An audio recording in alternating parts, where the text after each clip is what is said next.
నమస్తే welcome to Suman TV. సాధారణంగా వృద్ధాప్యంలో పళ్ళన్నీ ఊడిపోయి ఆహారం నమలలేనప్పుడు లేదంటే ఏదైనా యాక్సిడెంట్లో పళ్ళు ఊడిపోయినప్పుడు మనం కృత్రిమ దంతాలను అమర్చుకుంటూ ఉంటాం. అదంతా మనకు అనుభవమే. అయితే ఈ కృత్రిమ దంతాలలోని ఎన్ని రకాలు ఉన్నాయి, లేటెస్ట్గా వచ్చినటువంటి ఇంప్లాంట్స్ యొక్క ప్రత్యేకత ఏంటి, ఈ ఇంప్లాంట్స్ వల్ల మనకి ఎటువంటి ఉపయోగాలు ఉన్నాయి, ఈ అంశాన్ని తెలియజేసేందుకు మనతో పాటు ఉన్నారు ఎఫ్ఎంఎస్ ఇంటర్నేషనల్ డెంటల్ క్లినిక్ నుంచి ఫౌండర్ అండ్ చైర్మన్ అయినటువంటి డాక్టర్ శైలజారెడ్డి గారు మనతో పాటు ఉన్నారు. మ్యామ్ అడిగే ఇంప్లాంట్స్కి సంబంధించిన అన్ని వివరాలను తెలుసుకుందాం. Hello ma'am. నమస్తే. నమస్తే మ్యామ్. లేటెస్ట్గా వచ్చినటువంటి ఇంప్లాంట్స్ గురించి తెలుసుకునే ముందు మనకి కృత్రిమ దంతాలు ఎన్ని రకాలుగా ఉన్నాయి అండ్ ఇప్పుడు వచ్చినటువంటి ఈ ఇంప్లాంట్స్ యొక్క ప్రత్యేకతలు ఏంటో వివరిస్తారు? యాక్చువల్లీ లేటెస్ట్ అని చెప్పలేమమ్మా. ఇంప్లాంట్స్ నువ్వు నేను పుట్టక ముందు నుంచే ఉన్నాయి. సో 69లో నుంచే ఇంప్లాంట్స్ ఉన్నాయి. నేను ఇంప్లాంట్స్ 99 నుంచి చేస్తున్నాను. ఈ మధ్య కాలంలో డెవలప్మెంట్స్ అనేవి డెవలప్ అయ్యి చాలా పాపులర్ అయ్యి, అప్పుడు మేము 90లో 10 ఇంప్లాంట్లు ఒక ఏడాదిలో చేస్తే చాలా పెద్ద ప్రాక్టీస్ మాది. అర్థమైందా? ఇప్పుడు అట్లా కాదు, ఒక నెలకి ఎన్నో ఇంప్లాంట్లు చేస్తూ ఉంటాం. ఎందుకంటే అవేర్నెస్ అనేది చాలా వచ్చింది. ఇప్పుడు డెంచర్స్ మనం కృత్రిమ పనులు అనేది సహజం, ఎప్పటి నుంచో ఉన్నాయి.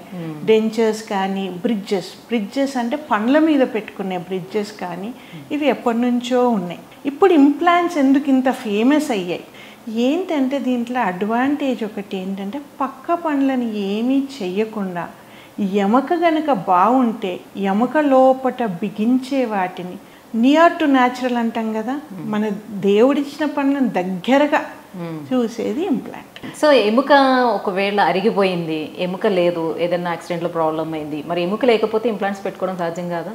అట్లని కాదమ్మా. ఎముక అంటే మళ్ళీ చూసుకోవాలి. యాక్సిడెంట్ అంటే సాధారణంగా ఫ్రంట్ రీజన్లో అవుతుంది, ఆర్ వెనుక పనులు వెనక. ఎముక అన్ని పనులు బాగుండి ఒక్కటే కావాల్సి వస్తే కనుక, ఒక్కదానికే పోయి ఉంటే కనుక ఎముక, మనం ఆర్టిఫిషియల్ ఎముక పెట్టి బోన్ గ్రోత్ చేసుకొని ఇంప్లాంట్ చేసే పద్ధతి కూడా ఉంది. ఇప్పుడు ఇంకోటి, ఎముక లేదు అన్నప్పుడు ఎప్పుడు వస్తుంది? ఏజ్ అయిపోయినాక, పాపం తెలియక చిగుళ్ళ ప్రాబ్లం వచ్చి ఎముకంతా అరిగిపోయి పనులన్నీ పడిపోయిన తర్వాత వస్తే వాళ్ళకి డెంచర్స్ అని పెడతాం, తీసి పెట్టే పనులు సెట్ అంటారు. పాపం వాళ్ళు తినలేక నొప్పులు వస్తున్నాయి, గుచ్చుకుంటున్నాయి అనేది ఉంటుంది. వాళ్ళకి కనుక ఎముక ఉంటే, ఏమీ హెల్త్ ప్రాబ్లమ్స్ లేకుండా జాబ్ ఓన్ కనుక ఉంటే స్ట్రైట్ ఇంప్లాంట్సే చేసుకోవచ్చు. స్ట్రైట్ అంటే ఒక 8 ఇంప్లాంట్లు లైన్గా పెట్టేసి వాటిపైన బ్రిడ్జ్ లాగా ఇవ్వచ్చు. ఇంప్లాంట్ సపోర్టెడ్ బ్రిడ్జెస్ అంటాం. లేదు, అది కూడా లేదు డాక్టర్ గారు, వెనుకనే ఎముక లేదు, ఏం చెయ్యాలి అనేది నెక్స్ట్ క్వశ్చన్ వస్తుంది. అప్పుడు ఏం చేస్తామంటే మనకి వెనుక నములుతూ ఉంటే చిగుళ్ళ మీద ప్రెషర్ పడి ఎముక అరిగిపోతూ ఉంటుంది. చాలామందికి తెలియదమ్మా, పాపం పన్ను పీకేసినాక ఎముకెట్టిపోతుంది, ఉంటుందిలే, ఎప్పుడైనా పెట్టించుకోవచ్చు అన్న కాన్సెప్ట్లో ఉంటుంది. ఎముక అరిగిపోతుంది అనేది ఎవరికి పెద్దగా చాలా మందికి తెలియదు. ఫస్ట్ ఎముక పన్ను పీకినప్పుడు 3 నుంచి 4 నెలల వరకు ఎముక ఫామ్ అవుతుంది. దాని తర్వాత దానికి ఎముకకు స్టిమ్యులేషన్ అనేది ఉండాలి. తింటప్పుడు మనకు కొంచెం స్టిమ్యులేషన్ వస్తుంది, అప్పుడు బోన్ ఫామ్ అయ్యే కెపాసిటీ ఉంటుంది. ఇక్కడ మన ఉండదు కదా స్టిమ్యులేషన్, దానికి ఏమి మనం ప్రెషర్ పెట్టట్లేదు కదా, పెట్టకపోయేవారికి ఎముక అరిగిపోవడం మొదలెడుతుంది. వితిన్ 6 monthsలో 50% ఎముక అరిగిపోతుంది. డాక్టర్ గారు మీరు ఏడాది కింద చెప్పారు పనులు పెడతాను, ఇప్పుడు వస్తే ఎముక లేదంటున్నారు ఏంటి అనేది పేషెంట్ డౌట్. పాపం వాళ్ళకి ఏంటంటే ఎముక లేట్ చేస్తే అరిగిపోతుంది అని తెలియదు. ఏమవుతుంది, పనులు లేకపోయినాక అన్నీ పోయినాక పెట్టించుకుందాంలే, ఇవి వెనకైపోయే ముందటి బాగానే ఉన్నాయి కదా అనేది డిలే చేసేస్తారు, అరిగిపోతూ ఉంటాయి. Atrophy of the mandible maxilla అంటాం. మ్యాక్సిల్లా అంటే పైన, కింద మ్యాండిబుల్. అట్రోఫీ అంటే అరిగిపోవడం, పూర్తి అరిగిపోయి ఇక్కడ నరం ఉంటుంది. నరం లెవెల్కి మనకు స్ట్రైట్ ఇంప్లాంట్స్ పెట్టాలంటే 10 millimeter బోన్ ఉండాలి. అది లేనప్పుడు ఎట్లా, మళ్ళీ పట్టు పెట్టుకోలేమా అంటే దేర్ ఈజ్ ఉన్నది, అది ఆల్ ఆన్ 4 అని కాన్సెప్ట్.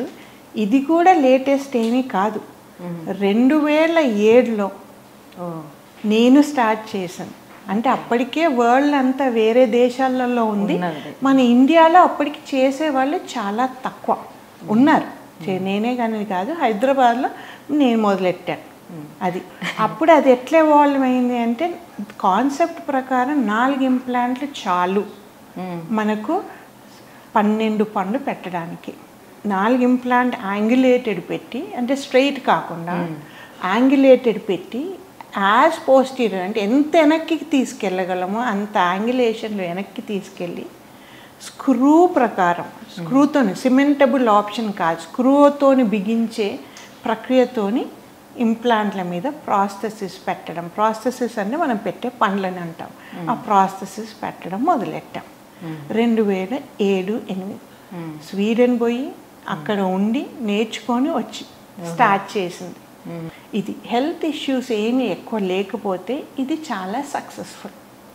దీంట్లో సక్సెస్ రేట్ ఎంత అండి అంటే All-on-4 ఎందుకు ఇంత పాపులర్ అయింది అంటే సక్సెస్ రేట్ ఏంటంటే మన టెక్స్ట్ బుక్ ప్రకారము మన ఇంప్లాంట్స్ ఇవి 99% సక్సెస్ పైన పండ్లకి, 98% సక్సెస్ కింది పండ్లకి.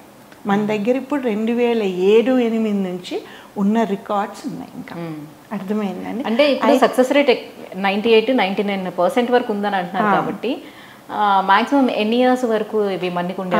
ఇది మంచి ప్రశ్న అమ్మా. ఎన్ని ఇయర్స్ అని కాదు, ఇప్పుడు ఏమవుతుందంటే ఇవి ఇంప్లాంట్స్ 4 చాలు అని అన్నారు. మన ఇండియన్ ఫుడ్కి నాకు అనిపించింది ఏంటంటే 4 పెడితే 1 పోతే 3 మీద ఉంటుందా? 1 పోతే మధ్యలో పోతే పర్లేదు, వెనకది పోతే ఇంకేమి కుంటికాలు అయిపోతుంది కదా ఎవరికైనా. ఇట్లా కాదు అని ఎముక కనుక ఉంటే 5 కానీ 6 కానీ పెట్టడం మొదలెట్టారు. ఇదే యాంగులేటెడ్ పద్ధతిలో. ఇది మోడిఫికేషన్ All-on-4 ప్లస్ అంటాం. ఇప్పుడు all over the world All-on-4 నుంచి All-on+కి ఇప్పుడు వచ్చారు. మనం ఇది ఎప్పటి నుంచో చేస్తున్నాం.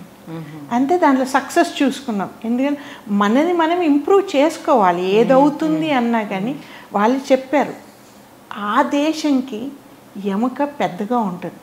చూసారు కదా, జర్మన్స్ కానీ యుఎస్ కానీ టాల్గా ఉంటారు. జా సైజ్ కూడా, మన ఎముక సైజ్ కూడా పెద్దది ఉంటుంది.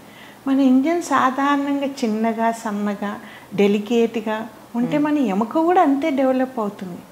దాంట్లో 4 సన్న ఇంప్లాంట్ పెట్టి ఆ పుస్తకంలో చెప్పేశారు అది నడిచిపోతుంది అంటే ఎట్లా అవుతుంది? కుదరదు కదా. మన ప్రకారంగా మనం మోడిఫై చేసుకోవాలి. అట్లా చేసి సక్సెస్ రేట్ ఉంది. ఇప్పుడు దీని సక్సెస్ రేట్ ఎంత అనేది సాధారణంగా ఎవరు చూసినా ఎవరు చెప్పినా కానీ, ఏ వీడియో చూసినా ఏ doctor lifelong success rate అండి, lifelong success. Lifelong అంటే ఏంటి అంటే వాళ్ళ లైఫ్ ఎండ్ వరకు ఉంటుందేమో ఇంకా అనుకుంటారు. అదే కదా లైఫ్ లాంగ్ అంటే, అదే కదా. మనం అది ఎవరము గ్యారంటీ ఇవ్వలేము.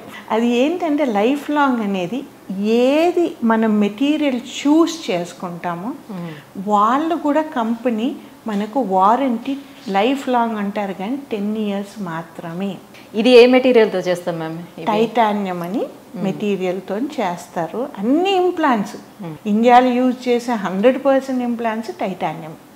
జిర్కోనియం కూడా ఉన్నాయి కానీ మన ఇండియాలో చాలా తక్కువ యూజ్ చేయట్లేదు. అన్ని దేశాలలో కూడా జిర్కోనియం అనేది తక్కువ. ఆ టైటానియం ఏంటంటే మన ఎముక గ్రో అవుతుంది, దాని చుట్టూ ఫ్యూజ్ అయిపోతుంది. ఫ్యూజ్ అంతా అతుక్కుపోతుంది. మనం కొంచెం 3 నెలల నుంచి 6 నెలల కాలం ఇస్తే ఆ ఎముక దాని చుట్టూ ఫామ్ గట్టిగా పట్టేసుకుంటే మన శరీరంలో ఒక పార్ట్ లాగా అయిపోతుంది. దాన్ని యూటిలైజ్ చేసుకొని పన్ను పెడుతున్నాం. ఇది అన్నమాట. సో ఇప్పుడు ఏంటి మనకు సక్సెస్ రేట్ అనేది long term success rate. Initial success rate ఉంటుంది, long term success rate. Initial అంటే మనం పెట్టినప్పుడు 4-5 ఏళ్ళు బాగున్నాయా లేదా. లాంగ్ టర్మ్ చూస్తే సక్సెస్ రేటు మామూలుగా మనకి టెక్స్ట్ బుక్ ప్రకారం 90 to 95. అంటే 5 నుంచి 10% ఫెయిల్ అయ్యే అవకాశం ఉంటుంది అని వాళ్ళు చెప్పారు. ఇది ఎందుకు లైఫ్ లాంగ్ అని అడిగారు కదా, దాన్ని ఆన్సర్ చేయడం ఉంటుంది 30 ఏళ్ళు అని అనలేము. ఏ టైంలో పెట్టుకున్నాడు పేషెంట్, ఏజ్ ఎంత పేషెంట్ది, వాళ్ళకున్న ఆరోగ్య సమస్యలు ఏంటి, వాళ్ళు వేసుకునే ట్యాబ్లెట్స్ ఏంటి, ఇవన్నీ మనకు బోన్ మీద ఎఫెక్ట్ అవుతుంది. మన ఆస్టియో ఇంటిగ్రేషన్ అని ఉంటారే మీరు. ఆస్టియో ఇంటిగ్రేషన్ అంటే ఏంటి? బోన్ దాని చుట్టూ ఫామ్ అయ్యేదాన్ని మనం ఆస్టియో ఇంటిగ్రేషన్. ఆ బోన్ ఫామ్ అయ్యేటప్పుడు ఏదన్నా ఇంటర్ఫియర్ అయితే అది బోన్ కరెక్ట్గా ఫామ్ అవ్వదు. ఒక పక్క ఫామ్ అయ్యి ఒక పక్క ఫామ్ కాక అంటే మెత్తగా. ఫస్ట్ మనకు ఏమవుతుందంటే పేషెంట్స్ కూడా పాపం తెలియదండి. వాళ్ళని నేనేం బ్లేమ్ చేయరు, మేము చెప్పినవి అవన్నీ. యాజ్ ఎ డాక్టర్ నేనే తీసుకుంటాను బ్లేమ్. ఎందుకంటే పేషెంట్ అని మీరు పెట్టించేసుకొని 3 నెలల్లో పర్మనెంట్ క్యాప్ పెట్టేస్తామండి, వచ్చేసేయండి పనులు, మీరు మామూలుగా అన్నీ తినేయచ్చండి అని ఇట్లా చెప్తారు. అది తప్పండి. అందరికీ 3 నెలల్లో పనులు పెట్టలేం. ఇప్పుడు మనం ఆల్ ఆన్ 4 అన్నాం కదా, మీరు అడిగారు కదా ఇమీడియట్గా పనులు ఇచ్చేస్తున్నారు కదా అని. అవును, ఆల్ ఆన్ 4లో యాంగులేట్ చేసినప్పుడు పనులు ఖచ్చితంగా ఇవ్వాలి. ఇవ్వకపోతే ఫెయిల్యూర్ రేట్ ఎక్కువ ఉంటుంది. యాంగులేటెడ్ ఇంప్లాంట్ నేను అన్నాను కదా, బోన్ స్టిమ్యులేషన్ అనేది కావాలి మనకు అని. ఇప్పుడు ఏం చేస్తాం, టెంపరీగా పెడతాం, తీసి పెట్టేది కాదు, టెంపరీగానే ఫిక్స్డ్ పెడతాం. పెట్టి దానిపైన మెత్తటి పదార్థాలు 6 నెలల నుంచి 8 నెలలు ఆగమంటాం. ఆ మెత్తటి పదార్థాలు మాత్రమే తినమంటాం. ఏ మెత్తటివి అంటే మనం చిన్నపిల్లలకి పెడతామే ఉగ్గు అంటాము, చాలా మెత్తగా చేసి అట్లా తింటే 3 నెలల వరకు మంచిది. హెల్దీ మంచిగా ఇంప్లాంట్స్ తో పెట్టేసుకున్నాను కదా పళ్ళు అని ఏదన్నా తినేయచ్చు అని. బోన్స్ లాంటివి, మటన్ బోన్స్ లాంటివి కొరికితే జామకాయలు కొరికేసి తినేస్తాను, నేను జామకాయ గింజలు కూడా నవ్వులేయాలి, నేను జంతికలు తినాలి, మళ్ళీ తెలంగాణ అయితే సకినాలు తినేయాలి, ఇవన్నీ కుదరవండి. బికాస్ అది గట్టి పడడానికి మనకు ఇప్పుడు మనకి చెయ్యి ఎరిగినా కానీ ఎముక స్టిక్ కావాలి. 3 నెలలు వేస్తారా పట్టి వేసి 3 నెలల తర్వాత తీసేసి స్లింగ్ వేస్తాడు. వేసి 2 నెలలు ఉండి బాబు, దాని తర్వాత ఎక్సర్సైజ్ స్టార్ట్ చెయ్యి, దాని తర్వాత బరువులు ఎత్తు అంటాడు. అప్పటికి ఎంత అయింది కాలపరిమితం? 6 నెలలు. నార్మల్గా ఇంప్లాంట్స్ పెట్టించుకోవాలంటే వాళ్ళు తొందరగానే అయిపోతుందా వాళ్ళకి? ఇమీడియట్ పండ్లు పెట్టుకున్న తర్వాత ఆల్ ఆన్ 4 ఆల్ ఆన్ 5 పెట్టుకున్న తర్వాత 2 రోజుల లోపునే వాళ్ళకి పండ్లు వచ్చేస్తాయి.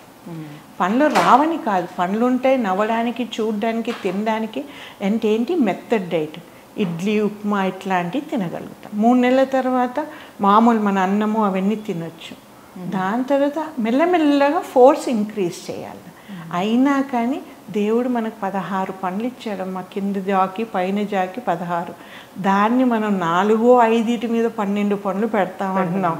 అప్పుడు దానికి ప్రెషర్ తట్టుకునే శక్తి ఉంటుందా? మనం ఆలోచించాలి కదా. ఆ ఆలోచన ప్రకారంగా పేషెంట్ నడుచుకొని 6 నెలలకు ఒకసారి డాక్టర్ దగ్గర కన్సల్ట్ చేసి చెక్ చేసుకుంటా ఉంటే ఇప్పటి వరకు మనకు ఫెయిల్యూర్ రేట్ అనేది లేదమ్మా. అది దేవుడి దయ. నేను ఫెయిల్ అవ్వంటే పోతాం కాదు. అంటే ఇంతకు ముందు మ్యామ్ మీరు చెప్పినట్టు 2007లోనే వచ్చానన్నారు కదా.